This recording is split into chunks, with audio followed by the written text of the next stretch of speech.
মাগো তোমার মতো এমন করে আর কেউ ভালোবাসে না। মাগো তোমার মতো এমন করে আর কেউ ভালোবাসে না। সারা পৃথিবী বলে যোগ্যতা আছে কি বলো, সারা পৃথিবী বলে যোগ্যতা আছে কি বলো। মাগো তোমার মতো এমন করে আর কেউ ভালোবাসে না।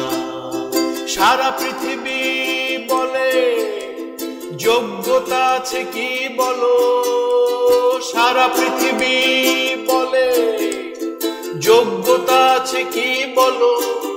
মাগো তোমার কাছে যোগ্যতা সার্টিফিকেট দেয়া লাগে না। এই পৃথিবীর সব সম্পর্ক মাঝে স্বার্থে করা হিসাব, স্বার্থে একটু আঘাত লাগলে সম্পর্ক ভেঙে চুরমার।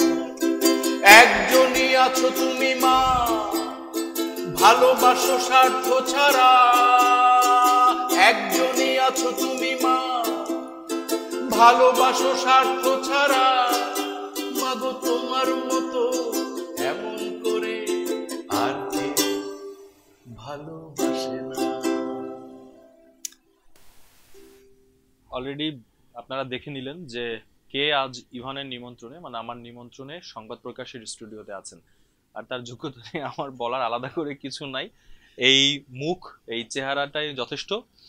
যোগ্যতার কথা বললে কি বলবো, আমরা অভিনয় শিল্পী হিসেবে তাকে জানি, এখন গান গাইতে তাকে দেখছি, নিজে গান লিখছেন। এর বাইরে অনেক কিছু হয়তো অনেকে নাও জানতে পারেন। চমৎকার মানুষ তিনি, সেটা দেখলেও বোঝা যায়। তিনি সামনে পরিচালনায়ও আসছেন, সেটা প্রকাশ্যে তিনি বলছেনও।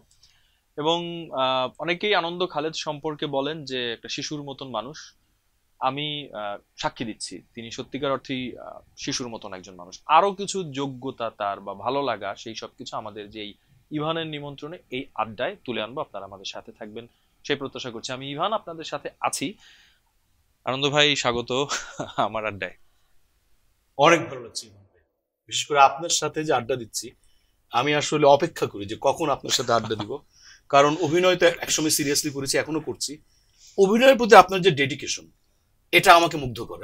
অনেকে জানে না যে ইভান ভাই কলকাতায় আপনি একটা কোর্স করছেন, বছরব্যাপী একটা কোর্স, বিশ্বরূপ বিশ্বাস ওনার কাছে। এবং এই ব্যাপারটা আমাকে খুব মুগ্ধ করেছে যে আপনার যে সিরিয়াসনেস, আপনার যে একাগ্রতা অভিনয়ের প্রতি, এটা থেকে আমিও শিখি। এবং এরকম একজন মানুষ যিনি একটা অনুশীলনের মধ্যে দিয়ে যাচ্ছেন, একটা চর্চার মধ্যে দিয়ে যাচ্ছেন, তার সঙ্গে থাকলে আসলে অনেক কিছু শেখা যায়। আর আমরা তো জানি, বিশেষ করে আমি নিশ্চিত আপনি কিছুদিনের মধ্যে একজন বড় চিত্রনায়ক হয়ে যাবেন, তখন আপনাকে আর পাওয়া যাবে না। তাই এখন আসলে মানে যত আপনার সান্নিধ্য পাওয়া যায়, আপনার কোম্পানি পাওয়া যায়, এটা নিয়ে ব্যস্ত থাকি। আমার মনে হয় আপনার হাতে আমি ইউকেলেলেটা দিয়ে দিই, অনুষ্ঠানটা কে হোস্ট আর কে গেস্ট আমি না ভুলে যাচ্ছি। আজকের আড্ডা আপনাকে নিয়ে কথা বলবো। এবং শেখার কথা যদি বলি, আমরা আসলে একজন আরেকজনকে এরকম ওয়ার্ম ফিলিং দিতে থাকলে দিতেই পারবো সারাদিন। কত কিছু আমি আপনার কাছ থেকে শিখি বা শিখেছি। একটা কাজ দিয়ে, ছোট্ট একটা গল্প দিয়ে শুরু করি। আমরা সম্প্রতি একটা কাজ করলাম রুবেল হাসান ভাইয়ের পরিচালনায়, হৃদয় জুড়ে। 2022 এই ভালোবাসা দিবসে কাজটা মুক্তি পাচ্ছে ক্লাব 11-এ এবং একটি টেলিভিশন চ্যানেলে। সেখানে শ্রীমঙ্গলে গিয়ে আমি আপনাকে নতুন ভাবে আবিষ্কার করলাম। ছোট্ট করে সেই গল্প শুনে আমাদের মূল আড্ডায় যাব, যে সেখানে আপনি ধ্যান নিয়ে কথা বলছিলেন এবং আমরা একই রুমে ছিলাম। এই যে নতুন করে আপনাকে আমার আবিষ্কার করা, এটা কিন্তু অনেকে জানে না যে নাটকের একটা ব্যাকগ্রাউন্ড আছে। সেটা হচ্ছে আমাদের নাট্যকার যে মেজবাউর রহমান সুমন, উনি ওনার বিয়ের পরে হানিমুনে গিয়েছিলেন। মেজবাউদ্দিন সুমন, সরি আমি ভুল বলেছি, মেজবাউদ্দিন সুমন।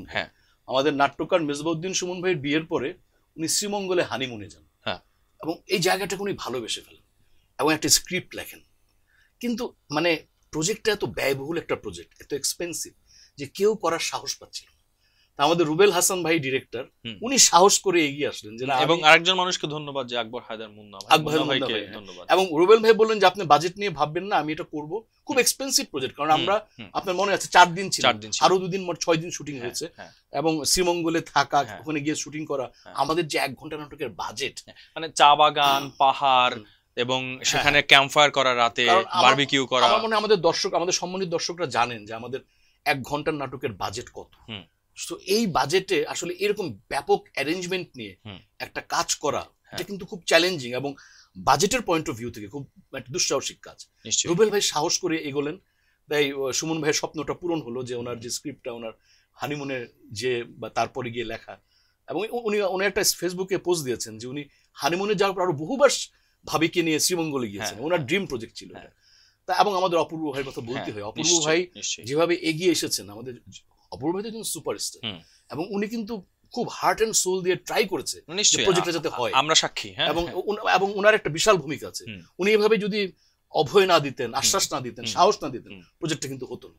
যেটা হলো যে আমরা একটা রেস্ট হাউসে ছিলাম, খুব নিরিবিলি, দুই দিকে পাহাড়, দুই দিকে, এবং আমাদের সঙ্গে ছিলেন আমিনুর রহমান বাচ্চু ভাই, উনি একজন ধ্যানী মানুষ, উনি বিপাসনা করেছেন আহমেদাবাদে, কলকাতায় উনি সদ্গুরু জগ্গি বাসুদেবের যে সম্ভাবী মহামুদ্রা কোর্সটা করেছেন, ঢাকায় সিলভা মেথড করেছেন, আবার উনি পুবাইলে একটা কোর্স নিজেই করেন বিপাসনার উপরে, 10 দিনের মেডিটেশন কোর্স। আমরা 3 জন এক রুমে ছিলাম, দুটা বিছানা, আমি আর আপনি এক বিছানায়, এবং বাচ্চু ভাই এক বিছানায়। এবং বাচ্চু ভাইয়ের মতো ধ্যানী একটা মানুষ যখন উনি ওনার আহমেদাবাদের গল্প বললেন, ওনার কলকাতার গল্প, তারপর ওনার যে ওই জায়গাটার নাম কি, কোয়েম্বাটোর, মানে তামিলনাড়ুর কোয়েম্বাটোরের গল্প যখন বলছিলেন, আমরা কিন্তু ঘুমাইনি। আমরা প্রথম রাতেই একদম 3:30 4টা পর্যন্ত আমরা শুধু মানে মন্ত্রমুগ্ধ হয়ে শুনেছি, বাচ্চু ভাইয়ের কথা শুনছিলাম।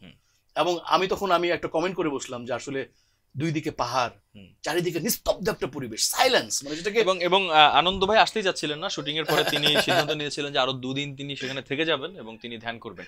এবং আমি বলছিলাম যেটা বিপাসনার পরিবেশ হয়ে গেছে, মানে ওশো রজনীশ আছে, উনি ধ্যান গুরু, উনি বলেছেন যে সাইলেন্স, মেডিটেশনের জন্য দরকার হচ্ছে সাইলেন্স। পরিবেশটা এমন ছিল, একদম শান্ত প্রশান্ত পরিবেশ, এবং আমি বারবার আপনাকে বলছিলাম যে চলেন আমরা বিপাসনা করি। আচ্ছা, আমরা এই গল্পটাতে একটুখানি আইস ব্রেকিং করলাম আসলে। এবার আমি একটা জিনিস দর্শকদের বলতে চাই, এই ভ্যালেন্টাইন্স ডেতে এই হৃদয় জুড়ে এই টেলিফিল্মটি আসছে, আপনারা দেখবেন প্লিজ। অনেক বড় কাস্টিং, অপূর্ব ভাই, সাবিলা নূর, বাচ্চু ভাই, ইভান ভাই, আমরা সবাই আছি। আমাদের কামরুল ইসলাম শুভ ভাই, যিনি এই সময় একজন সেরা সিনেমাটোগ্রাফার, উনি ক্যামেরা চালিয়েছে। লোকেশনের ব্যাপারে আমরা কোনো কম্প্রোমাইজ করিনি। আমি নিজে এত মোটা একটা মানুষ, আমি উঁচু পাহাড়ে উঠে গেছি, এবং ইভান ভাই আমাকে ধরে ধরে উঠেছে। এবং কেন? কারণ আমি বলছি কম্প্রোমাইজ হবে না। আমার প্রতি ভরসা রাখার জন্য আপনাকে ধন্যবাদ। আমি একবার ভাবছিলাম যে আল্লাহ, মানে আপনি সাহায্য করেন, আপনাকে যেন আমি সেফলি আসলে সাপোর্টটা দিতে পারি। এবং একটাই আপনাদের কাছে অনুরোধ, আপনারা আমাদের এই কাজটা দেখবেন, আশা করি ভালো লাগবে। ওকে, আমি এবার একটু আমার ঢঙের আড্ডায় ঢুকে যাই। আমরা এখানে আড্ডাটা প্রথমত দেই হচ্ছে যে প্রত্যেকের ছোটবেলা নিয়ে কথা বলি, কিন্তু ওই ঠিক বেড়ে ওঠা, কোন স্কুলে পড়া তা না। ছোটবেলার কোন কোন জায়গাতে আপনার বিচরণ ছিল? হ্যাঁ, বেলি রোডে বড় হয়েছি। আচ্ছা, বেলি রোডে নাটক পাড়া, কিন্তু ওটা আচ্ছা মহিলা সমিতি। আপনার বাড়ি কোথায়? মানে আমি ঢাকারই ছেলে, কিন্তু আমি বেলি রোডে বড় হয়েছি। এবং নাটক পাড়া বলতে যেটা বোঝায়, এটা কিন্তু ছিল বেলি রোডে, মহিলা সমিতি, গাইড হাউস। এবং আমি এত ফরচুনেট, আমি যখন খুব ছোট ছিলাম, আমার এটা মেমোরিতে নেই, কিন্তু আমাকে আমাদের বাসায় একজন থাকতেন, উনি আমাকে, ওখানে একটা রেস্টুরেন্ট ছিল লাকি ব্রেড, বেলি রোডে, ওখানে আমাকে নিয়ে গেছিল। তখন আমার বয়স 2-3-4 হবে, 2-3-4 মতো হবে, আমার মেমোরিতে নেই। এবং ওনার ভাষ্য হচ্ছে একসাথে ওই রেস্টুরেন্টে এসেছিলেন আফজাল ভাই আর ফরিদি ভাই, আর মহিলা সমিতির জাস্ট উল্টা দিকে। ওনারা হয়তো নাটক করতে এসেছিলেন বা থিয়েটারের ওনাদের রিহার্সাল করতে এসেছিলেন।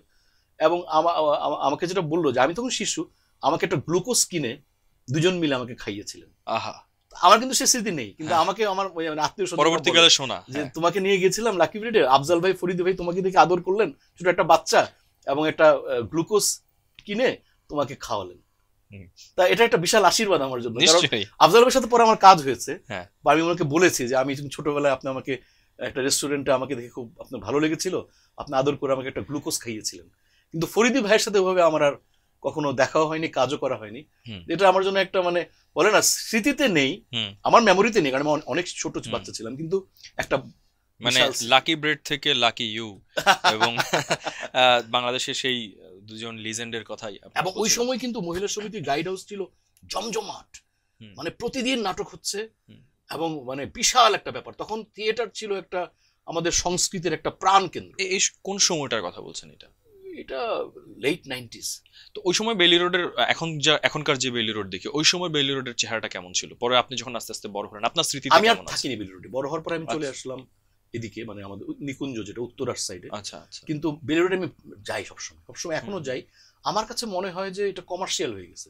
আগে যে একটা আত্মার টান ছিল, যেমন ধরেন সিদ্ধেশ্বরী স্কুল, ভিকারুন্নেসের স্কুল, তার পাশে মহিলা সমিতি মঞ্চ, মানে একটা শিক্ষা এবং সংস্কৃতির একটা মেল বন্ধন ছিল, মানে একটা। কিন্তু এখন না, খালি শাড়ির দোকান, তারপরে খালি পিঠার দোকান, খাবারের দোকান। এবং সবচেয়ে যেটা দুঃখজনক, আমি থিয়েটার আরামবাগে ছিলাম, থিয়েটার আরামবাগে 2011 পর্যন্ত ছিলাম আমি।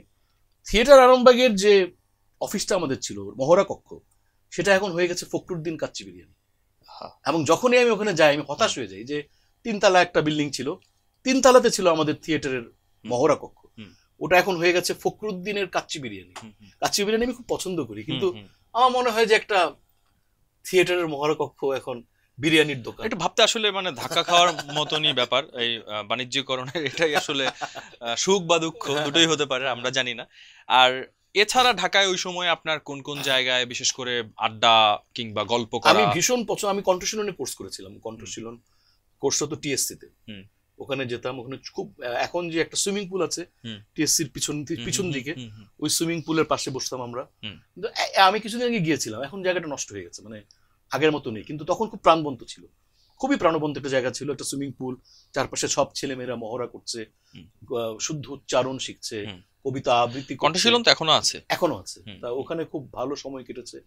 তারপরে আমি চারণী রুমে ছিলাম, চারণী রুম অ্যাক্টিং স্কুল, যেটা গাজী রাকেশ স্যারের। ওখানে আমরা একটা প্রোডাকশন করেছিলাম, জন্মসূত্র, এবং এটা আমরা ইস্কাটনে, দিলু রোডে, তারপর অনেক জায়গায় আমরা প্রোডাকশনটা করেছিলাম। তো আপনাকে দেখলে মানে অনেকের ধারণা হয় যে আপনি খেতে খুব পছন্দ করেন, হ্যাঁ? এটা কি একদম ছোটবেলা থেকেই? হ্যাঁ, মানে আমি ভীষণ খেতে ভালোবাসি। আর আমার কাছে মনে হয়েছে সবসময় যে মানুষ তো এন্টারটেইনমেন্ট খুঁজে, মানে মানুষ বিনোদন পিয়াসী, মানুষ বিনোদন চায়। খাওয়াটা সম্ভবত আমার জন্য একটা বড় বিনোদন। আচ্ছা, হ্যাঁ, এটা একটা আমার জন্য একটা এন্টারটেইনমেন্ট। কিন্তু আপনার কখনো মনে হয় না যে আপনার জীবনে কখনো যে বেলাগুলো কেটেছে, যে আমি, সবাই তো একবার না একবার জিমে যায় নিজেকে ফিট করা, 6 ফিট, বা একটা সময় গিয়ে নায়ক নায়িকাদের আমি সাঁতার কাটার চেষ্টা করেছি, সাঁতার শেখার চেষ্টা করেছি। মানে সেটা কি ফিট হওয়ার জন্য? সেটা শুকানোর জন্য। কারণ আমাকে একজন বড় ভাই বললেন যে তোমার যে শরীরে সাঁতার কাটলে তোমার লাভ হবে। সাঁতার যদি কাটো, সাঁতারে বিশেষ করে মিড সেকশন গুলো, যেগুলো পেট, ভুঁড়ি, এগুলো একটু কমে। তা আমি সেজন্য সাঁতার কাটা শিখেছি, এবং আমি মাঝে মাঝে সাঁতার কাটি, কিন্তু কন্টিনিউ করা হয় না, শুটিং থাকে, নানা ঝামেলা, ওইটা ব্রেক হয়ে যায়। যদি আমি টানা 1 বছর সাঁতার কাটতে পারতাম, আমার ধারণা আমার ফিটনেস অনেক বাড়বে। আরেকটা ব্যাপার বলেন আনন্দ ভাই, মানে আপনার কাছে কি কখনো এরকমটা মনে হয়েছে যে আপনার ঠিক এই অবয়বটার জন্য আপনি কাস্টিং এ কিংবা চরিত্রে কোন ধরনের সুবিধা পেয়েছেন? যে সুবিধা ও অসুবিধা দুইটাই। কিরকম? সুবিধা পেয়েছি ডেফিনেটলি, এই ধরনের ক্যারেক্টার আমি খুব ইজিলি কাস্টিং পেয়ে গেছি। কিন্তু আবার স্লিম হলে অনেক ভার্সেটাইল ক্যারেক্টার করা যায়, অনেক ধরনের রেঞ্জটা অনেক বেশি থাকে। যেমন ধরেন আপনি কলকাতায় ঋত্বিক বা বোম্বেতে নওয়াজুদ্দিন সিদ্দিকী, এরা যদি মোটা হতো, এরা কি এই ধরনের ক্যারেক্টার করতে পারতো যেগুলো তারা করে? পারতো না কিন্তু।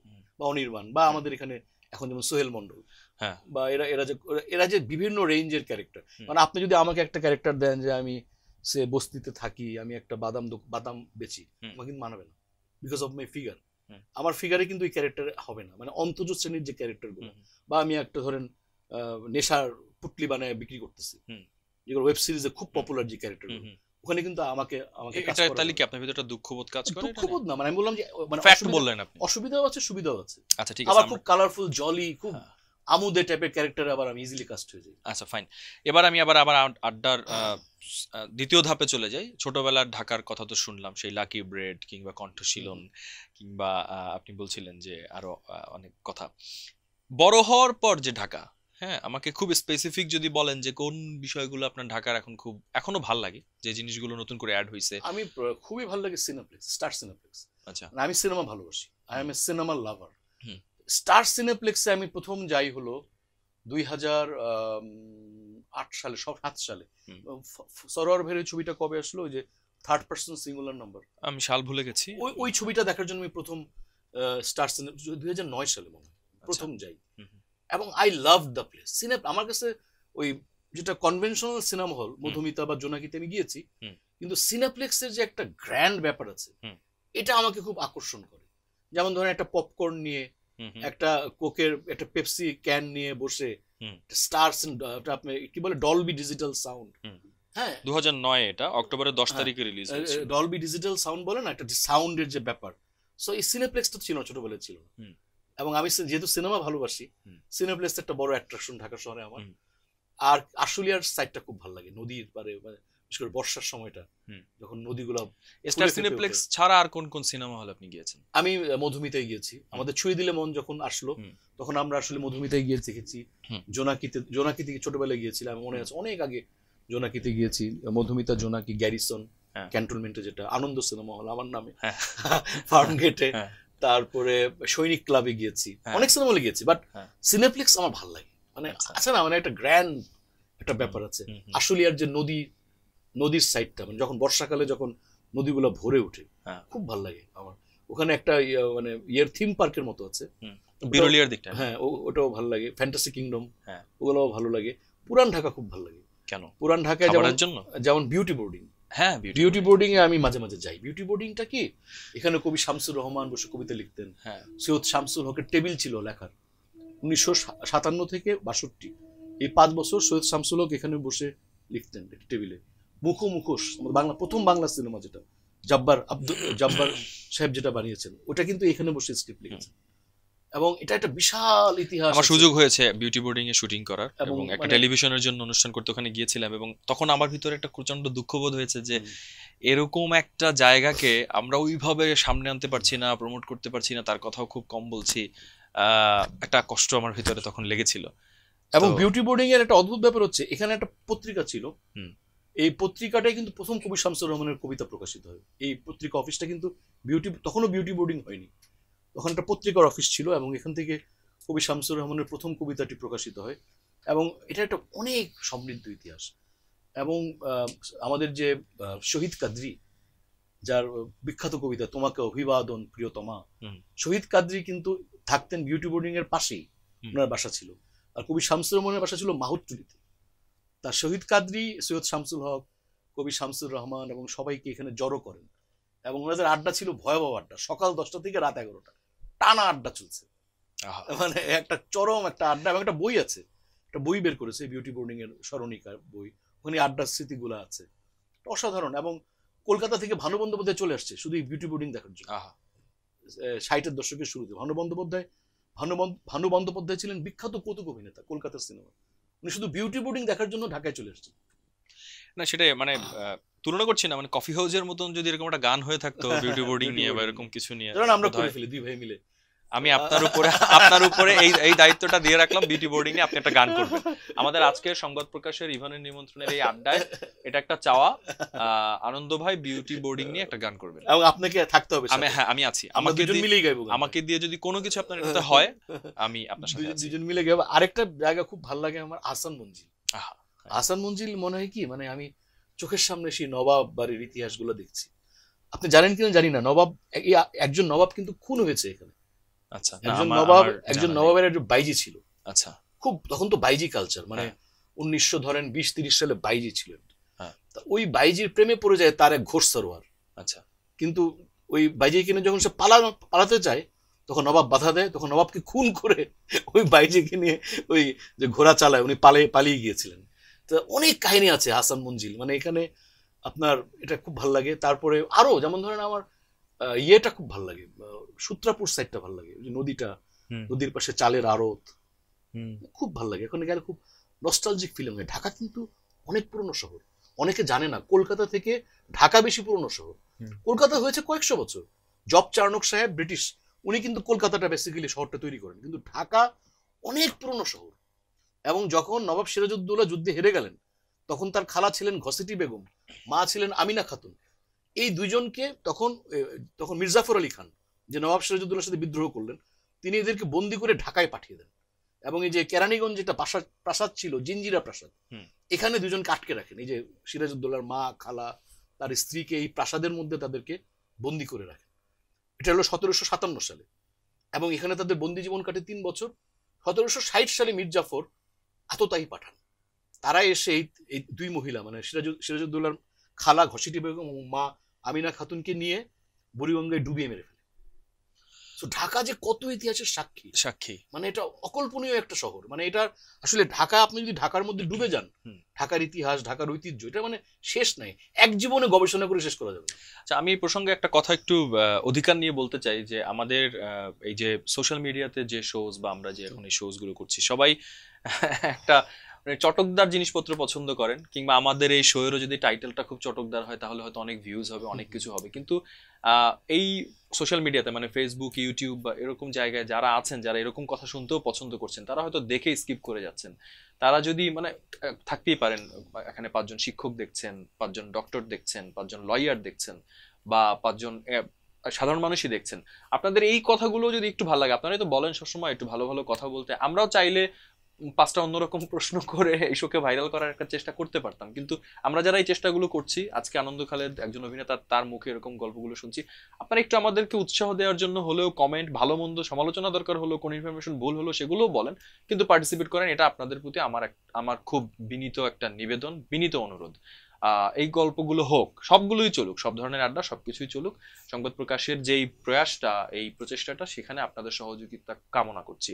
আর সেই সহযোগিতার রূপটা দেখতে মানে পারতে হবে, তো তাই জন্যই কমেন্টটা করা বা শেয়ারটা করা। অনেক কথা বলছি না, একদম চমৎকার।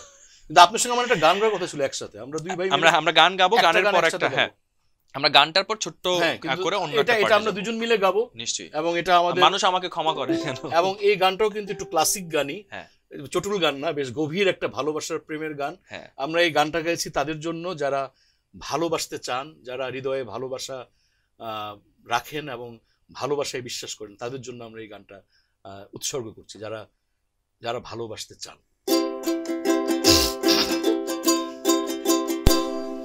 কিচ্ছু চাইনি আমি আজীবন ভালোবাসা ছাড়া,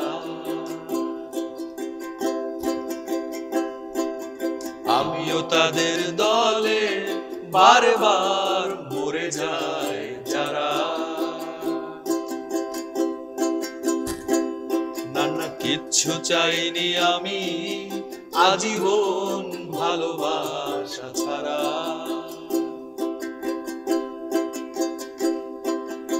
আমিও তাদের দলে বারবার মরে যায় যারা।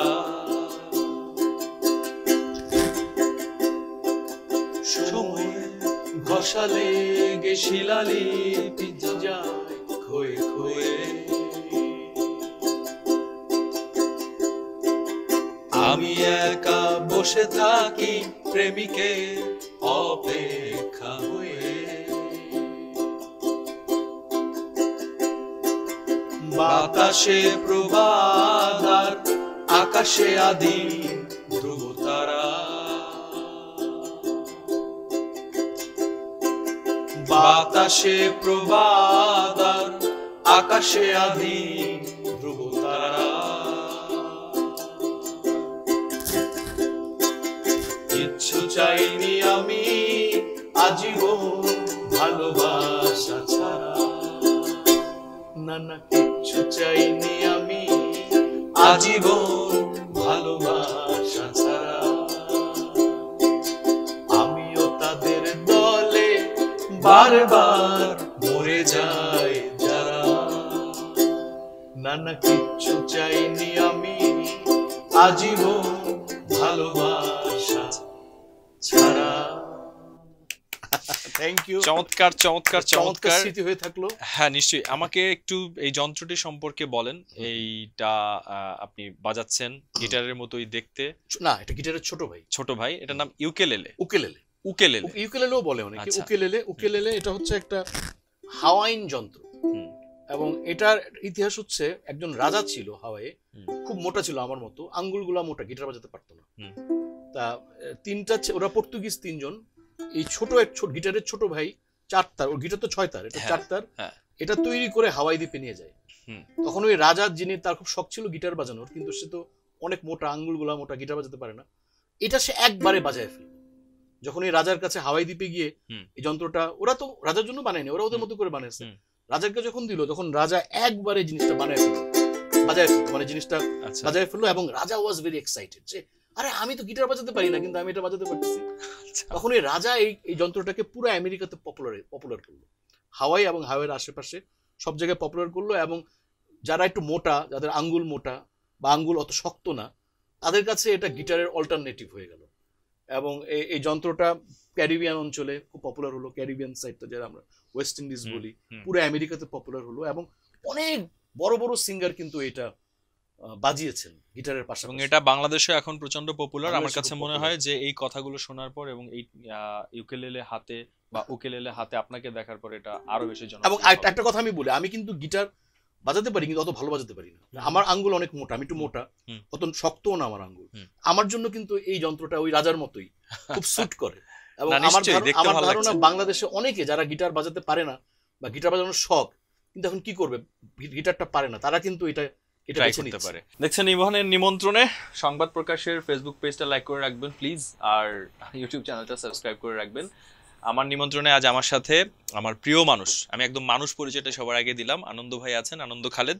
আমি আপনার অনুমতি নিয়ে আপনার ইউকেলেলে এটা আমি আমার হাতে নিলাম। অবশ্যই আমি চাই আপনি এটা বাজাবেন ভবিষ্যতে ইনশাআল্লাহ। আচ্ছা, আমাকে একটা কথা বলেন যে আপনি এখন পর্যন্ত 7টি চলচ্চিত্রে অভিনয় করেছেন। হ্যাঁ, 7টি চলচ্চিত্র, 7। তো লাকি সেভেন, হ্যাঁ, লাকি ব্রেড, সেই গ্লুকোজ, তারপরে আজকের আপনি। কিন্তু এই যে শিল্পী সমিতির নির্বাচন নিয়ে সারা দেশে এত তোলপাড়, এত কিছু, সেখানে কি আপনি ভোট দিয়েছেন? আমি ভোট দিইনি, কারণ আমি শিল্পী সমিতির সদস্য হইনি। কেন? হওয়া উচিত ছিল আসলে, কারণ এটা কি আপনার ব্যর্থতা নাকি আমার ব্যর্থতা? আসলে ওখানে যাওয়া, গিয়ে অ্যাপ্লাই করা, কারণ আমার যেহেতু 7টা সিনেমা আছে এবং সব সিনেমাতে আমার ক্রেডিট টাইটেলের নাম ছিল, সো আমার তো হয়ে যাওয়ার কথা না। এটা কি কিছুটা মানে এমন যে না এফডিসি যাব না, মানে আপনারা যারা একটু বাইরের থেকে মানে টেলিভিশন থেকে অভিনয় করেন তাদের ক্ষেত্রে এরকম একটা আঙুল ওঠানো হয় যে আমি সিনেমা করে জনপ্রিয় হয়েছে। আমার কিন্তু ছুঁয়ে দিলে মনের আগে আমি নাটক করেছি 10-12টা, কিন্তু আমাকে মানুষ চিনেছে সিনেমা দিয়ে। ছুঁয়ে দিলে মনের পরেই কিন্তু আমি পপুলার হয়েছি। এফডিসিতে যান আপনি? না, হ্যাঁ যাই। আমি এফডিসিতে বিজ্ঞাপন করেছি 3-4টা। সেটা তো কাজের জন্য, এমনিতে কখনো গেছে? এমনিও গিয়েছি, আমি এফডিসির ক্যান্টিনে বসে আড্ডা দিয়েছি। একেবারে আমার খুব ক্লোজ ইমন ভাই আমার খুব ক্লোজ, বাপ্পি ভাই আমার খুব ক্লোজ, তারা ক্লোজ, সেটা দিশা ভাই আমার খুব ক্লোজ। সেটা ক্লোজ হতেই পারে, কিন্তু ধরেন এফডিসির যে ধরনের চলচ্চিত্র হয়, মানে আমরা মূলধারা চলচ্চিত্র বলি, সেরকম চলচ্চিত্র মুসাফির আশিক ভাইয়ের যে ছবিটা মুসাফির, তো আমি একদমই এফডিসি কেন্দ্রিক যদি ডিরেক্টরদের কথা বলি যারা আছেন, তারা যদি আপনাকে প্রস্তাব করেন, হ্যাঁ করবো না কেন? আমার না, প্রথম কথা হচ্ছে সিনেমার ব্যাপারে আমার ভালোবাসা আছে, কারণ সিনেমা করে আমি পপুলার। ছুঁয়ে দিলে মনের পরেই কিন্তু আমি পপুলার হয়েছি। এর আগে কিন্তু আমাকে মানুষ চিনতো না। আমরা এবার দেখলাম যে যেটা একটু সবাই একটু অন্য চোখে দেখে যে না ঠিক আছে, টেলিভিশন থেকে আসে বা নিজেদেরকে একটু আলাদা করে রাখা, বা হয়তো সিচুয়েশনও সেরকম, আমি জাজমেন্টাল না, আমি ঠিক অতটা জেনেও বলছি না, কিন্তু দেখা যাচ্ছে যে এবার নির্বাচন আমরা নুসরাত ফারিয়া কিংবা সিয়াম কিংবা শুভ ভাই কিংবা এরকম অনেককে আমরা দেখলাম না ভোট দিতে যাওয়া বা এটার সাথে রিলেটেড থাকা। তারা গেলে কি পরিবেশটা আরো বেশি জমজমাট এরকম হতো না? তা আপনাকে যদি আমি কাছে পেলাম, আপনাকেই বলি যে এই যে আপনি মেম্বারটা হলেন না এবং আপনি ভোটটা দিতে গেলেন না, এটা কি এক ধরনের অন্যায় না? অবশ্যই অন্যায়। আমার অবশ্যই ভোটার হওয়া উচিত, মানে অ্যাটলিস্ট সহযোগী মেম্বার হয়ে থাকা উচিত। তারপর যদি আমাকে ভোটার করবে কিনা সেটা কমিটি নির্ধারণ করবে, কিন্তু অ্যাটলিস্ট সহযোগী মেম্বার হয়ে থাকা উচিত। সেই প্রক্রিয়াটা আপনি সামনে শুরু করছেন? অবশ্যই। আমি যে আমার সামনে সিনেমা মুক্তি পাচ্ছে অনন্য মামুন ভাইয়ের অমানুষ, খুব ভালো একটা ক্যারেক্টার আমি করেছি এখানে নীরব ভাই আছে, মিথিলা আপু, আমাদের মিথিলা আপু প্রথম ছবি, মিশা ভাই আছে, মিশা সওদাগর ভাই, আমাদের রাশেদ মামুন অপু ভাই, তিনি খুব ভালো করছেন রিসেন্টলি নেগেটিভ ক্যারেক্টারে, রাশেদ, ওনারা সবাই আছেন। এই ছবিটা মুক্তি পাক, এখানে তো মিশা ভাই আসবে, সবাই আসবে, তখন আমি মেম্বার হয়ে যাবো। আচ্ছা, আমি ধরে নিলাম আপনি মেম্বার হয়েছেন। হ্যাঁ, আপনার সরল স্বীকারোক্তির জন্য ধন্যবাদ। এখন যদি মেম্বার হতেন, এখন আমরা দেখতে পেলাম যে বিশেষ করে সাধারণ সম্পাদক পদটা নিয়ে বেশ একটা মিউজিক্যাল চেয়ারের মতন ঘটছে, এবং সেদিনই আমি পলাশ মাহবুবের একটা স্ট্যাটাস দেখলাম, আমার মানে খুবই ভালোও লাগলো এবং একটু অন্যরকমও লাগলো। সমাজে স্যাটায়ার থাকা উচিত। তিনি লিখলেন যে জীবন অনেকটা শিল্পী সমিতির সাধারণ সম্পাদকের পদের মতন, এই আছে এই নাই। তো আপনি যদি ভোটার হতেন তাহলে আপনি কাকে ভোট দিতেন? নিপুণ আপাকে ভোট দিতেন। কেন? খুব আমার খুব গ্ল্যামারাস মনে হয় ওনাকে, এই যে তার যোগ্যতা, তারপরে তার কথা বলার স্টাইল, আচ্ছা, তার যে মানে তার অ্যাপ্রোচ, আর সবচেয়ে বড় কথা আমার কাছে যেটা মনে হয়েছে উনি খুব আন্তরিক, যে প্যাশন নিয়ে কথা বলে, যে আমি প্রধানমন্ত্রীকে নিয়ে আসবো এখানে, আমি 184 জন যে শিল্পী ওদের জন্য আমি কিছু করব, মানে এই কথাগুলো উনি যখন বলে মনে হয় যে খুব মন থেকে উনি বলে। জায়েদ খান তো দুদফা এরকম প্রচুর শিল্পীদের পাশে দাঁড়ানো, অবশ্যই উনি অনেক ভালো কাজ করেছেন। তিনি করোনায় প্রচন্ড যুদ্ধ করেছেন। আমি মানে কারো পক্ষে বলছি না, যেহেতু আপনি বললেন নিপুণ আপাকে ভোট দিবেন, সেই জন্য বললাম যে জায়েদ খান কোন জায়গাটা থেকে পেছানো? জায়েদ ভাই তো অবশ্যই অনেক সিনিয়র শিল্পী, আমরা অনেক শ্রদ্ধা করি ওনাকে। উনি অনেক ভালো কাজ করেছেন, উনি দুস্থ শিল্পীদের পাশে দাঁড়িয়েছেন, উনি অনেক ভালো কাজ করেছেন। কিন্তু উনি তো 2বার ছিলেন, নতুন কাউকে সুযোগ দেওয়া উচিত না? এখন ধরেন আমরা অনেক কাজ করেছি, আমরা কি চাইবো না নতুন ছেলে মেয়েরা আসুক, তাই না? নতুনদের তো জন্য জায়গা করে দিতে হবে। উনি তো অবশ্যই উনি নমস্য, উনি অনেক সাকসেসফুল, ওনাকে আমরা অনেক রেসপেক্ট করি, কিন্তু উনি তো 2বার ছিলেন, 4 বছর ছিলেন। এখন নতুন কেউ আসুক। জায়েদ খানের অভিনয় কেমন লাগে আপনার? আমি ওনার একটাই ছবি দেখেছি, অন্তর্জালা, ভালো লেগেছে। আর নিপুণ আপুর অভিনয় কেমন লাগে? খুব ভালো। ওনার নাটক দেখেছি, অনেক সিনেমাও দেখেছি, পিতার আসন ছবিটা দেখেছিলাম, তারপরে ওনার রিসেন্টলি একটা নাটক দেখেছি মোশাররফ ভাইয়ের সাথে, মোশাররফ করিমের সাথে, খুব ভালো। আচ্ছা, আরেকটা কথা বলেন। সবচেয়ে খুশি হব আমি দেখতে চাই যে নিপুণ আপা এবং জায়েদ খান পাশাপাশি বসে আছেন হাসি মুখে, একজন আরেকজনকে কেক খাওয়াচ্ছেন, একজন আরেকজনকে ফুল দিচ্ছেন, মানে ওনাদের দুজনের মধ্যে যদি একটা মিল হয়ে যায়, এবং যদি আমরা দেখি যে দুজন পাশাপাশি বসে খুব হাসি মুখে একে অন্যের সাথে কথাবার্তা বলছেন, আমি খুব খুশি হব। আমি এটা অপেক্ষা করছি যে জায়েদ খান ভাই এবং নিপুণ আপু সিনেমার মধ্যে একটা হ্যাপি এন্ডিং পাশাপাশি বসে আছে, এবং তারা হাসি মুখে একে অন্যকে ফুল দিচ্ছে, একে অন্যকে কেক খাওয়াচ্ছে, একে অন্যকে আইসক্রিম খাওয়াচ্ছে। এটা আমি দেখার জন্য আমরা জানি না এই অনুষ্ঠান আপনারা এখন যখন দেখছেন তখন আসলে ঘটনা কি ঘটছে, কারণ প্রতিনিয়ত ঘটনা চেঞ্জ হতে পারে।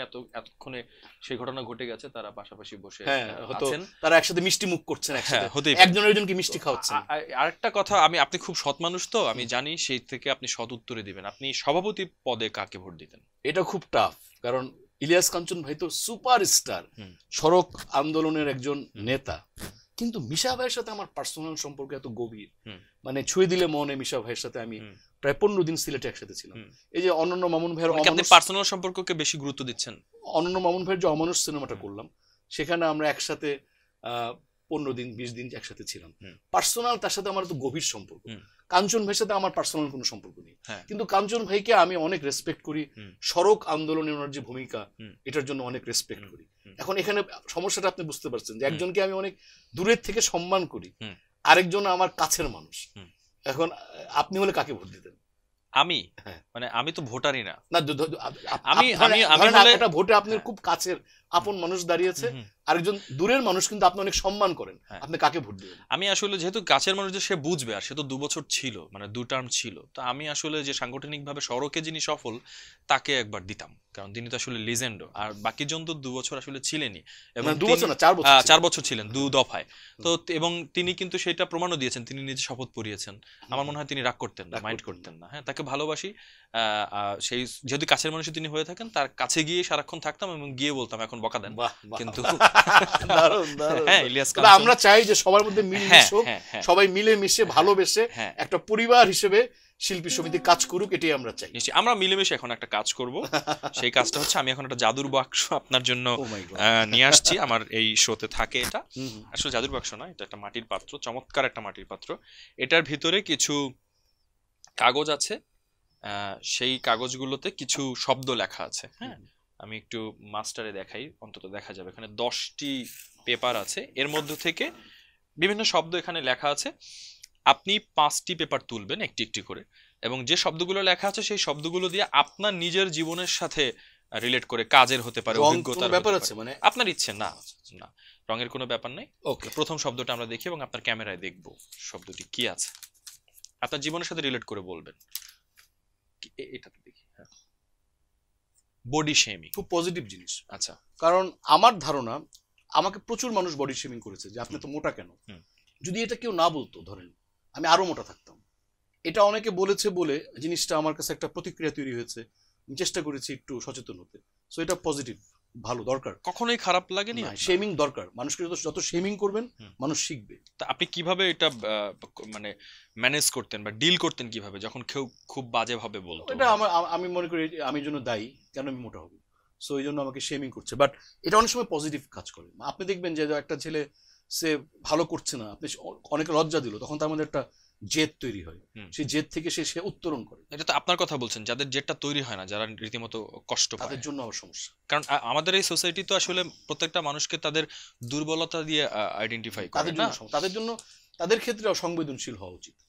আমি এটাকে এনজয় করি, আমার মনে হয় যে না আমি ডিজার্ভ করি এটা শেমিংটা। কিন্তু অবশ্যই এটা আপনি ঠিকই বলেছেন, অনেকে যারা একটু সেনসিটিভ প্রকৃতি না, আমি আপনাকে মানে উদাহরণস্বরূপ বলি, ধরেন যে একটা মানুষের ধরেন যে কি বলবো, একটা চোখ হয়তো ছোট, হ্যাঁ, অথবা একটা মানুষ বেশি শুকনা, তো দেখা যায় যে সেও তো একটা বডি শেমিং এর, এই চিকনা, এই শুকনা, বাতাসে উড়ে যাবি, এইটা এই হ্যাঁ শুটকি, একজন বলতে বলতে কিন্তু সমাজের এক এক করে 100 জন বলছে। তো এই যে দুর্বলতা দিয়ে মানুষকে বিচার করা এবং সেই কথাটা বলা, সচেতন হওয়া উচিত, আমাদের সচেতন হওয়া উচিত। আমার কাছে কোনো মানে আমি খারাপ ফিল করি না, কিন্তু অনেকে আছে খারাপ ফিল করে, তাদের জন্য মেসেজটা কি আমরা তাদের মানসিক ক্ষতি হতে পারে। তো আপনারা সাবধান থাকবেন ভাইয়া, যারা মানে সেনসিটিভ, যারা একটু মানে এটা মাইন্ড করে, তাদের এই বডি শেমিং না করাই উচিত। যারা মাইন্ড করে তাদেরকে প্লিজ কখনো বডি শেমিং করবেন না। চমৎকার, আমরা এই কাগজটা দিয়ে দিন, আমরা পরেরটা দেখি। ওকে, মৃত্যু, হ্যাঁ একটু ক্যামেরায় দেখি শব্দটা, মৃত্যু। হ্যাঁ,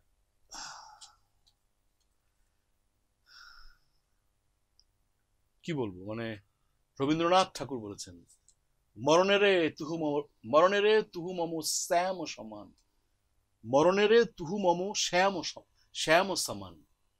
এটা একটা শ্লোক, মরণেরে তুহু মম শ্যাম সমান, মানে মৃত্যু হচ্ছে একটা চরম আধ্যাত্মিক এক্সপিরিয়েন্স।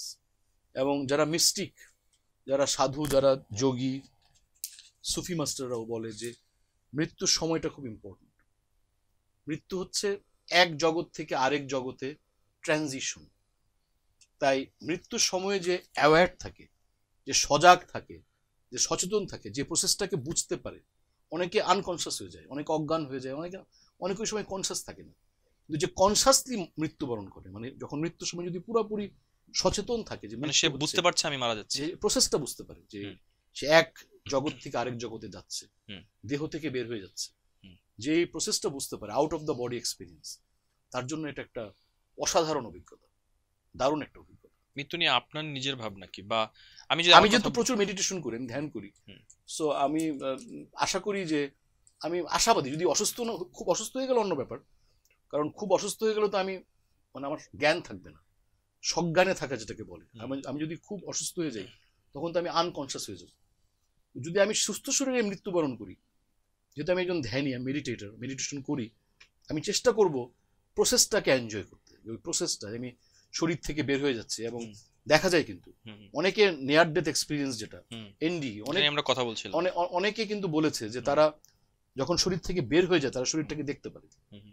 সো নিজের শরীরকে নিজে দেখে, কিন্তু সে আত্মাটা শরীর থেকে বের হয়ে যাচ্ছে। ওই এক্সপিরিয়েন্সটাকে আমি এনজয় করতে চাই। পরিবেশটা ভারী হয়ে গেছে, চলেন আমরা একটু হালকা করে বেঁচে থাকি পরবর্তী। আচ্ছা, ও মা, গান গেলাম। আহা, এই গানে তো আপনার আন্টি, আপনার নিজের মা এই মিউজিক ভিডিওতে অভিনয় করেছেন। এবং কি বলবো, মায়ের ভালোবাসা হচ্ছে শর্তহীন ভালোবাসা, স্বার্থহীন ভালোবাসা। মায়ের ভালোবাসা পুরোপুরি স্বাধীন ভালোবাসা, কারণ মা ভালোবেসে এর বিনিময়ে কোনো কিছু প্রত্যাশা করেন না। এখানে তার কোনো ইয়ে থাকে না যে আমি ভালোবাসছি আমাকে এটা দাও। সম্পূর্ণ স্বার্থহীন, শর্তহীন, স্বাধীন ভালোবাসা। তাই এর চেয়ে মানে আপনি যদি ভালোবাসাকে বুঝতে চান, মায়ের ভালোবাসা এটা। এবং অনেক, যেমন ধরেন আমাদের রণদা প্রসাদ সাহা, আরপি সাহা, উনি একটা আশ্রম করেছে মির্জাপুরে, টাঙ্গাইলে, কুমুদিনী ট্রাস্ট। কুমুদিনী ওনার মায়ের নাম। কুমুদিনী দেবী মারা যান যখন ওনার বয়স 7 বছর বয়স। উনি 7 বছর বয়সে মায়ের ভালোবাসা কি বুঝেছেন। কিন্তু এটা এমন না যে আপনাকে অনেকদিন মানে মাকে অনেকদিন পেতে হবে। 7 বছরেই যখন সে শিশু ছিল, সেই ভালোবাসাটা তার মধ্যে এমন ভাবে প্রবেশ করেছিল, মানে একটা যুক্তিহীন ভালোবাসা, স্বার্থহীন ভালোবাসা, যে তার ট্রাস্টের নাম কিন্তু কুমুদিনী ট্রাস্ট। আমি শুধু জানতে চাই যে আপনি এই যে ভিডিওতে, আপনার নিজের গানের ভিডিওতে যে নিজের মাকে অভিনয় করালেন, এটার পেছনে কি কোনো কারণ ছিল? আমি চেয়েছিলাম ইমোশনটা অরিজিনাল হোক ভিডিওটার। আচ্ছা, আমি যদি কোনো আর্টিস্টকে নিতাম, ইমোশনটা অরিজিনাল ইমোশন হতো না। আপনার ইমোশন, মায়ের ইমোশন, আমার ইমোশন। আচ্ছা, আমার নিজের মা যেহেতু এখানে কাজ করেছেন, অভিনয় করেছেন, ইমোশনটা ছিল একদম অরিজিনাল ইমোশন। চমৎকার। তার দীর্ঘায়ু এবং সুস্থতা কামনা করি। অনেক ধন্যবাদ। সেকেন্ড লাস্ট, ভাল লাগে না, আমার ফেভারিট। জাম, গাড়ি, আমার জাম একদম ভাল লাগে না। এই যে ঘন্টার পর ঘন্টা জামে বসে থাকা একদম ভাল লাগে না। আর আমার মনে মানে হয় আপনার এরকম হয় অকারণে ভাল লাগে না, মানে ভাল লাগে না, একটা রোগ আছে না? হয়, কিন্তু আমার রাস্তায় আমি অপেক্ষা করতে পারি না। আমি মানে চাই তাড়াতাড়ি একটা কাজে যাব বা একটা কাজ করব। আল্লাহ আমাকে ধৈর্য দাও, ওটা হে খোদা আমাকে ধৈর্য দাও, আমাকে ধৈর্য দাও, তাড়াতাড়ি কুইক, ডায়লগ ছিল নাটকে। তা এরকম আর কি, মানে ওই অপেক্ষাটা ভালো লাগে না, জাম ভালো লাগে না, অপেক্ষা করতে ভালো লাগে না, আর ওয়েটিং রুমে বসে থাকতে ভালো লাগে না, আর কি ভাল লাগে? এগুলাই। এগুলাই। আচ্ছা, শেষটা।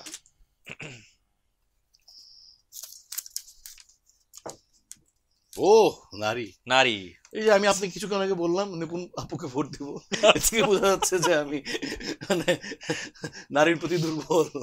কিরকম দুর্বল? ভীষণ দুর্বল। নারী তো আসলে চমৎকার একটা ব্যাপার, মানে আমাদের সৃষ্টিকর্তার একটা অদ্ভুত সুন্দর সৃষ্টি।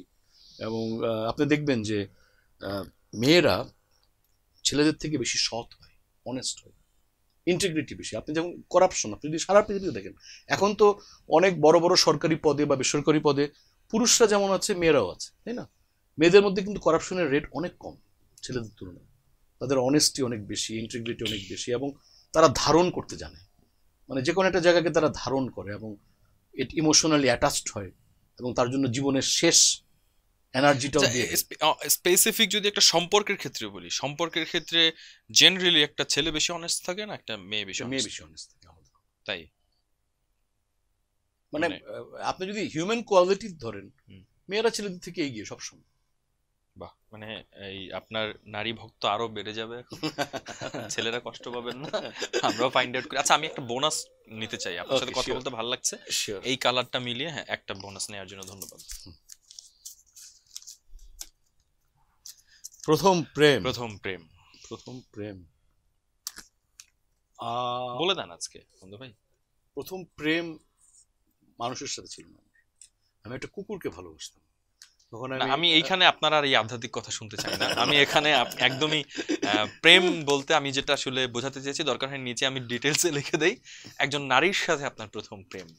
প্রথম প্রেম আসলে আমার মনে নেই কোনটা ছিল, বাট আমি যে প্রথমটা মনে পড়ে, স্কুল লাইফে বেশ কয়েকটা মেয়ের প্রেমে পড়েছিলাম। তখন আমি বেশ প্রেমে পড়ার কথা বলছি না, প্রেম করেছেন না, প্রেম মিউচুয়াল হয়নি, মানে আমি ওয়ান সাইডেড প্রেমে পড়েছি প্রথম দিকে। আপনার সাথে কারো প্রেম হয়নি? না, কখনোই কারো প্রেম হয়নি। না, লুক আমি আচ্ছা, ক্যামেরাজ অফ বলেন, বলেন, চলেন, দুই ভাই আছে, কখনোই প্রেম হয়নি, বলেন বলেন। তবে আমি স্কুল জীবনে বেশ কয়েকজন নারীর প্রেমে পড়েছিলাম, এবং বেশ কঠিন প্রেমেই পড়েছিলাম। প্রেমে তো সবসময় পড়ি। কি দেখে প্রেমে পড়েছিলেন? রূপ দেখে? না, মনে হয় হিউম্যান কোয়ালিটি। কি কোয়ালিটি টানে? টেন্ডারনেস, সফটনেস, তারপরে আইজ, লুকসও আছে, কিন্তু অনেক পরে ক্যাটাগরিতে।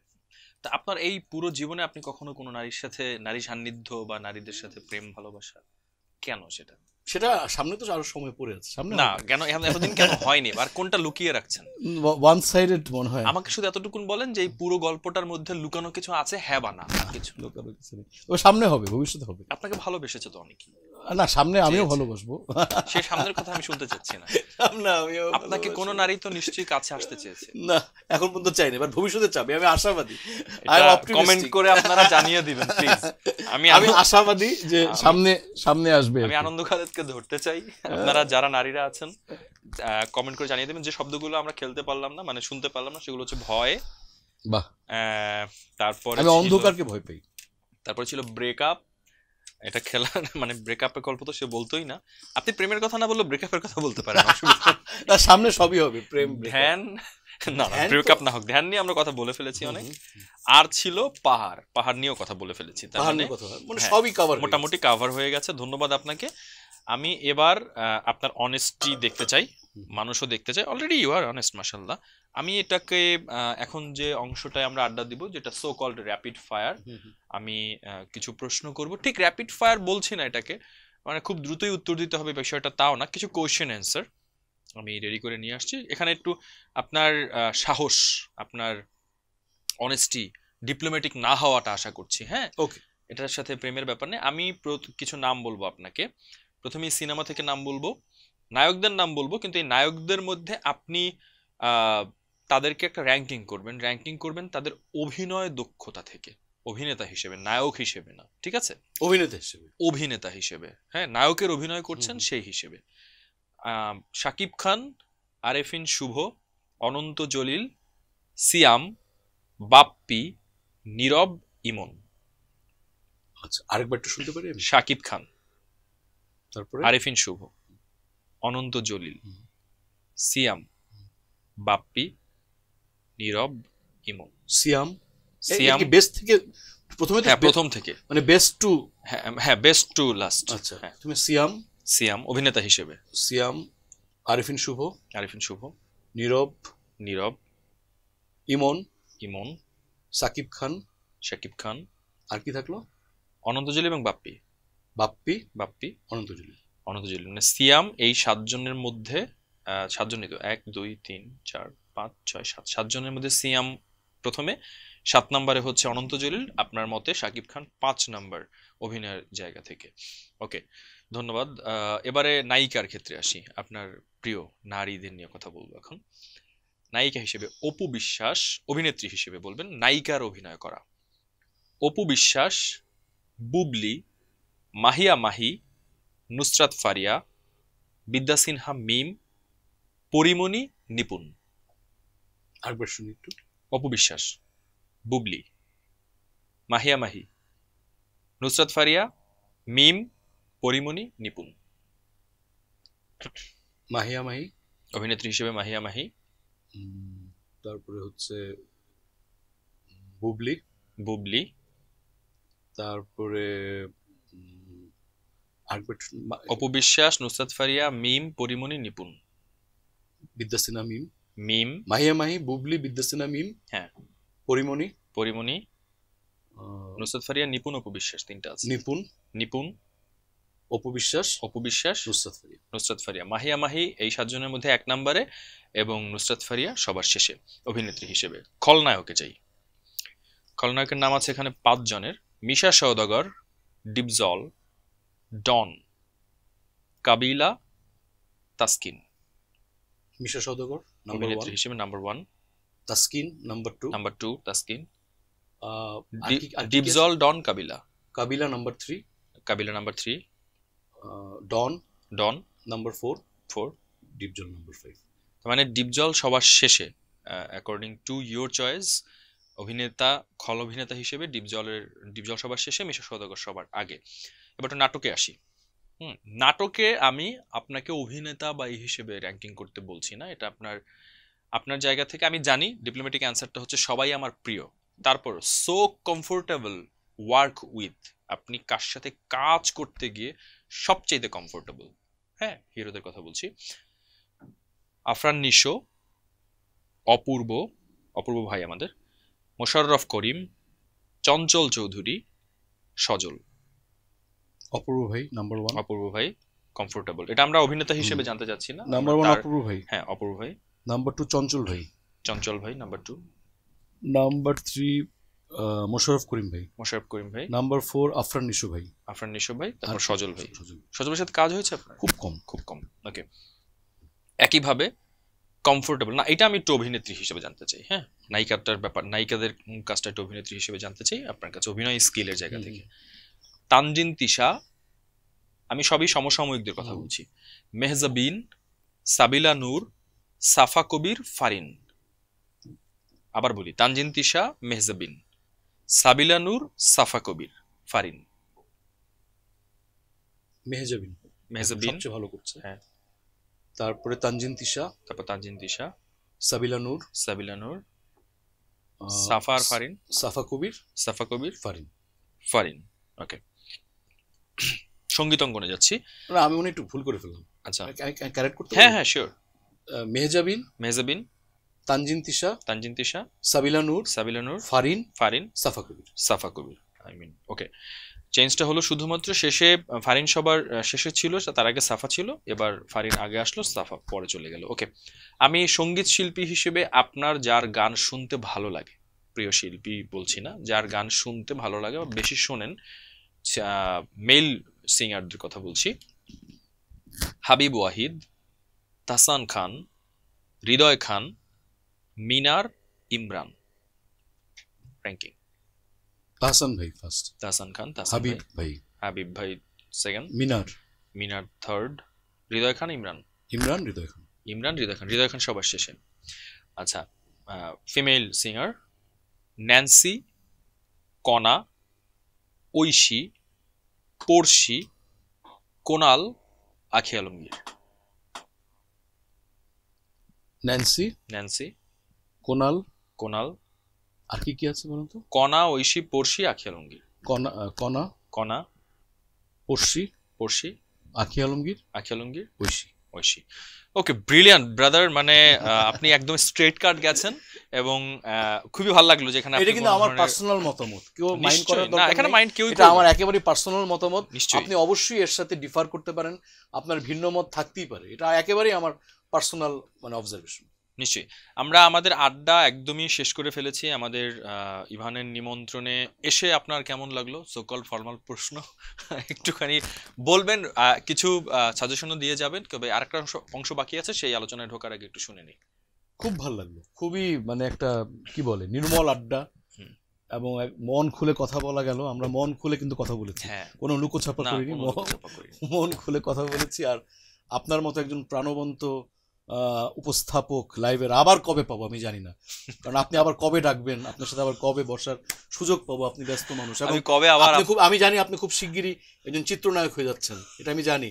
সো কবে আবার আপনাকে পাবো, এই মানে এই যে একটা গোলক ধাঁধা আপনি তৈরি করে গেলেন, এই গোলক ধাঁধা, এই কথাটা আপনারা বিশ্বাস করবেন না, এটা একটা ফান না, সেই আমি এটা শুনতে পেয়েছি, আমার কানে এসেছে।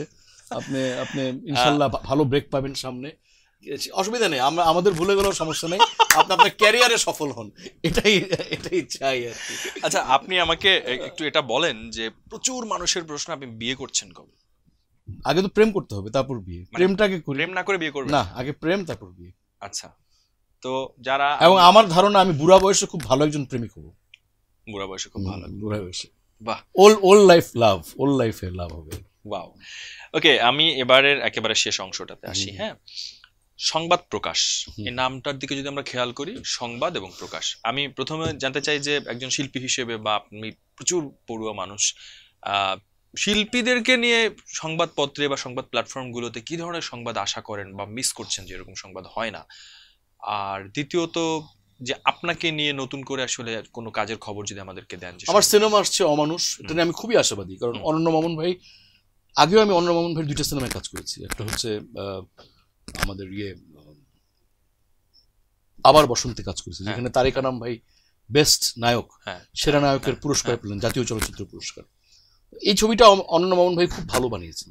এটা ডাকাতদের নিয়ে একটা সিনেমা, সব ডাকাত, মিশা ভাই ডাকাত, নওশাবা আপু ডাকাত, নীরব ভাই ডাকাত, আর আমাদের মিথিলা আপু হলো ডকুমেন্টারি ফিল্ম মেকার, আমি ওনার সঙ্গে থাকি সিনেমাটোগ্রাফার। খুব ইন্টারেস্টিং একটা ক্যারেক্টার। এই সিনেমাটা সামনে আসছে অমানুষ, আপনার সাথে যেটা করলাম হৃদয় জুড়ে, এটাও খুব ভালো একটা কাজ সামনে আসছে। বিঞ্জের একটা ওয়েব সিরিজ আসছে, যেখানে মোশাররফ করিম ভাই মেইন ক্যারেক্টার করছেন। সো খুব ভালো ভালো কাজ আসছে, অনেকগুলো কাজের খবর আমরা পেয়ে গেলাম। আর শিল্পীদের নিয়ে যে নিউজটা চাই, সংবাদ প্রকাশ, নামটা তো খুব সুন্দর নাম, সংবাদ প্রকাশ, মানে সংবাদকে প্রকাশ করতে চাই, খুব সুন্দর একটা চমৎকার নাম। আমি দেখলাম আজকে পরিবেশ খুব সুন্দর, শান্ত, নিরিবিলি, সবাই কাজ করছে, কোনো রকম হইচই নেই, নিমগ্ন একটা পরিবেশ, খুব ভালো লাগলো। বিধান নির্বিরোধী আছেন, খুব একজন, আমি খুব শ্রদ্ধা করি ওনাকে, একজন খুবই উঁচু মানের চলচ্চিত্র সমালোচক, যার লেখা আমি পড়ি। উনি সেটা রেহানা মারিয়াম নুরি হোক বা ডুব হোক বা যে কোনো সিনেমা নিয়ে উনি যখন লেখেন, বা আমাদের সম্প্রতি যেটা আসলো আমাদের তারিক নুরুল আলম আতিক ভাইয়ের ছবিটার নামটা জানি, লাল মোরগের ঝুঁটি নিয়ে খুব ভালো একটা লেখা, খুব ভালো একটা লেখা পড়লাম বিধান নির্বিরোধার। তো এই ধরনের লেখাগুলো আমি পড়ি। তো উনি আছেন দায়িত্বে, বাবু ভাই, আমাদের মাজার বাবু ভাই আছেন, খুবই সিনেমা, আরো অনেকগুলো মানুষ, সিনেমা পাগল মানুষ, আপনি আছেন, আপনি যুক্ত হয়েছেন। তো এই যে এতগুলা ভালো মানুষ এখানে যুক্ত হয়েছে, নিশ্চয়ই ভালো, অনেক ভালো কিছু হবে।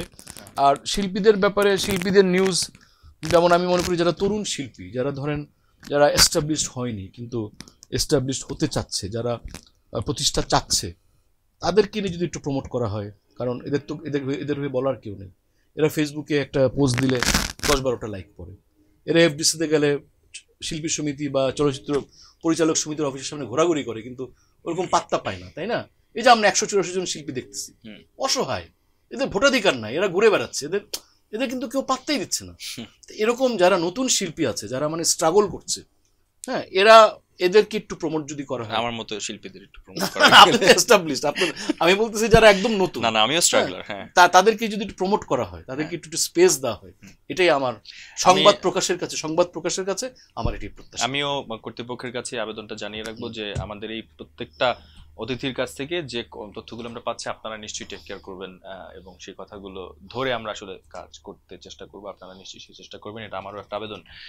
ভাই একটা গান দিয়ে শেষ করি, মানে আর যে কথাগুলো একটু নোট করে ফর্মাল কিছু কথা বলতে হয় না। অনেক ধন্যবাদ আসার জন্য, ভালো থাকেন। বাট মোরালেস কথা হচ্ছে আনন্দ ভাই, আপনি একজন এমন মানুষ, আপনার পাশে থাকলে ভালো লাগে, প্রাণ পাওয়া যায়, এরকম থাকেন।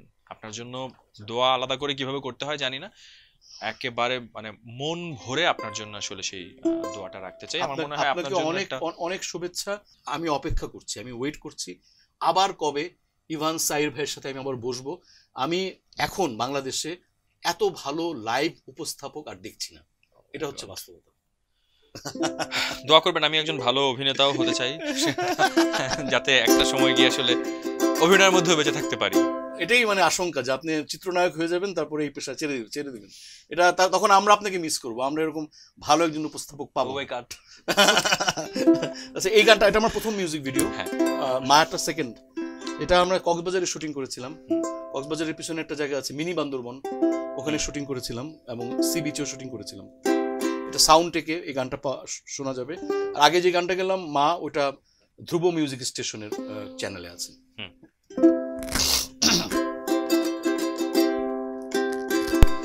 মনোবিজ্ঞানীরা বলে যা ভাবি সারাদিন তাই নাকি স্বপ্নে আসে।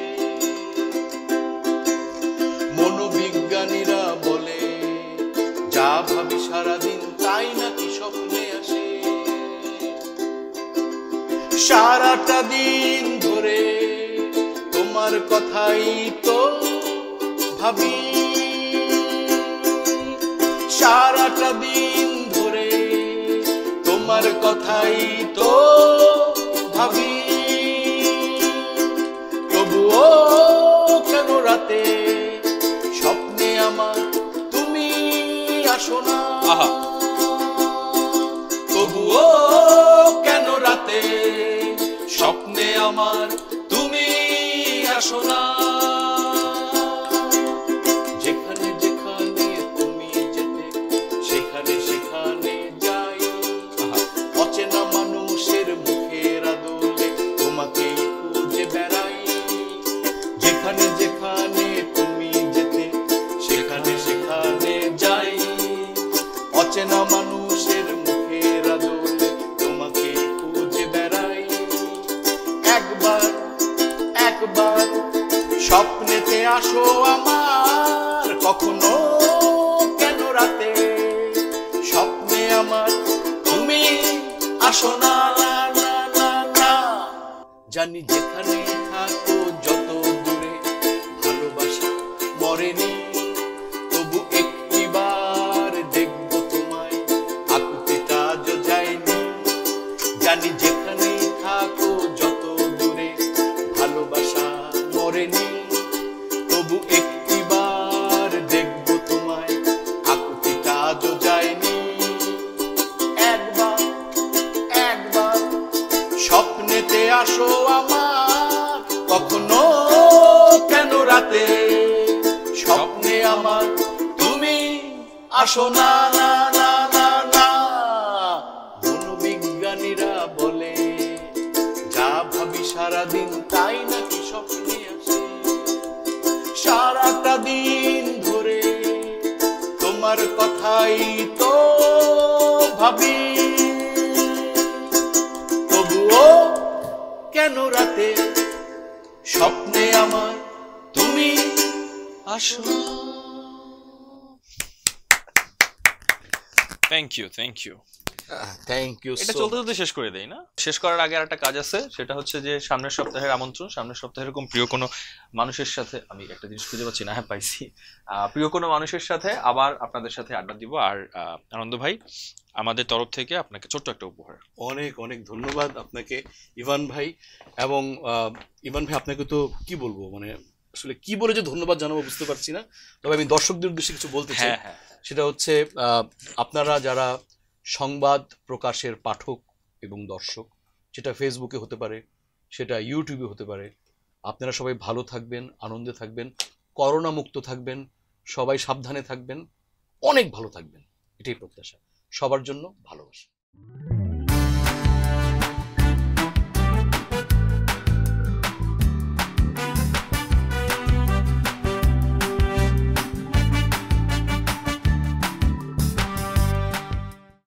সংবাদ, ফিচার ও অনুষ্ঠানের জন্য ভিজিট করুন সংবাদ প্রকাশের ওয়েবসাইট এবং যুক্ত থাকুন ফেসবুক পেজ ও ইউটিউব চ্যানেলের সঙ্গে।